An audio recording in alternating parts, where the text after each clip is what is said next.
Hi, this is Surajit Kundu. You are listening and watching my YouTube channel Surajit Health and Fit TV. আজ আমরা খুব important informative একটা topic নিয়ে আলোচনা করব। আমরা সবাই জানি যে এই মুহূর্তে সারা বিশ্বে ছড়িয়ে পড়েছে করোনা ভাইরাস, আর যার জন্য বিশ্ব মহামারীর সৃষ্টি হয়েছে। আমরা দেখে নেব WHO কি বলছে। First, that transmission is controlled. Second, that health system capacities are in place to detect, test, isolate, and treat every case and trace every contact. আমরা সবাই জানি যে এই করোনা ভাইরাস যেভাবে ছড়িয়ে পড়ছে সেটা একটা প্যান্ডেমিক, আর এই প্যান্ডেমিকের চেনটাকে আটকানোর একমাত্র উপায় হচ্ছে স্টে হোম। তো চলুন দেখে নেওয়া যাক কোন কোন টেস্টের মাধ্যমে আপনার শরীরে করোনা ভাইরাসের সংক্রমণ ঘটেছে কিনা তা জানা সম্ভব। তো প্রথমেই আমরা জানবো PCR টেস্ট, যেটা নাক, কান, থুতু সোয়াবের মাধ্যমে কালেক্ট করা হয়।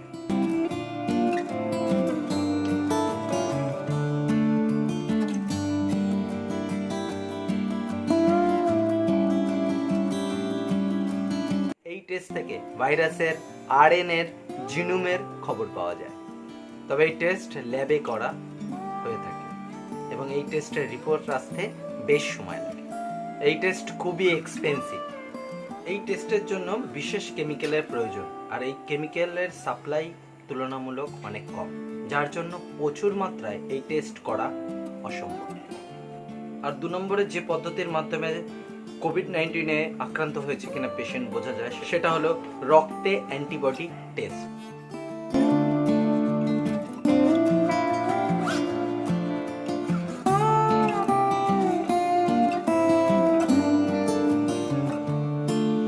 আর এই টেস্টের মাধ্যমে বোঝা যায় যে কে কে ভাইরাসের সংস্পর্শে এসেছে বা কার কার অ্যান্টিবডির ক্ষমতা অনেক বেশি এই ভাইরাসের সাথে লড়ার মতো।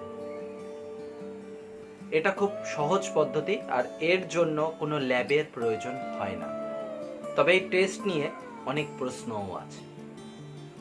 এই রোগ সংক্রমণ হওয়ার পরে পুরো 1 সপ্তাহ লাগে তার শরীরের মধ্যে অ্যান্টিবডির সৃষ্টি হতে। ধরুন এমন ব্যক্তি সংক্রমিত হলো এবং যে জেনে গেল যে তার অ্যান্টিবডি স্ট্রং, সে অ্যান্টিবডির মাধ্যমে লড়াই করে এই সংক্রমণ থেকে বাঁচতে পারে। এবং সে যদি ওই অবস্থায় ঘরের বাইরে ঘোরে এবং বাকি অন্যদেরকে সংক্রমিত করে, তাদের মধ্যে এমন ব্যক্তিও থাকতে পারে যাদের ইমিউনিটি ক্ষমতা অনেক কম, তাহলে কিন্তু সমস্যার সৃষ্টি হতে পারে। আর এই কারণেই যেটা সব থেকে এই টেস্টের জন্য প্রয়োজন সেটা হচ্ছে তাকে নিজেকে সতর্ক হতে হবে, এবং তার সাথে সাথে যেখানে এই টেস্টগুলো হচ্ছে সেখানকার প্রশাসনকেও অনেক স্ট্রং হতে হবে। নিজেকে এটা জানার পরে 14 দিন কোয়ারেন্টাইনে রাখার খুব প্রয়োজন। আর COVID-19-এ সংক্রমিত পেশেন্টদের আরেকটি টেস্টের মাধ্যমেও জানা সম্ভব, সেটা হচ্ছে র্যাপিড অ্যান্টিজেন টেস্ট।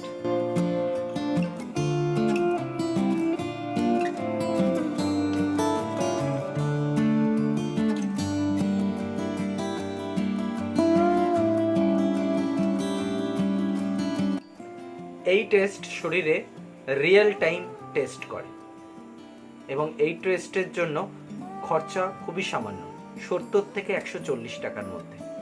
এই টেস্ট খুব দ্রুত করা সম্ভব। টেকনোলজির মাধ্যমে টেস্ট করলে এই ভাইরাসকে আমাদের থেকে দূরে রাখা সম্ভব। তো আজকে আমি COVID-19 পেশেন্টদের কোন কোন টেস্টের মাধ্যমে আইডেন্টিফাই করা হয় তার সম্পর্কে একটা ছোট্ট ইনফরমেশন দেওয়ার চেষ্টা করলাম। আই হোপ আপনারা সবাই বুঝতে পেরেছেন। টপিকটা যদি ভালো লাগে তাহলে লাইক, শেয়ার এবং কমেন্ট করতে ভুলবেন না। দেখা হবে নতুন কোনো টপিক নিয়ে আগামী ভিডিওতে। COVID-19-এর যাবতীয় ইনফরমেশন যতদূর আমি পারবো আমি আপনাদেরকে জানানোর চেষ্টা করব। আপাতত নিজে সুস্থ থাকুন এবং নিজে সুস্থ থেকে আপনার পরিবারকে সুস্থ রাখতে সাহায্য করুন। এবং সর্বশেষে একটাই রিকোয়েস্ট করব, দয়া করে বাড়িতে থাকুন, বাড়ি থেকে কেউ বেরোবেন।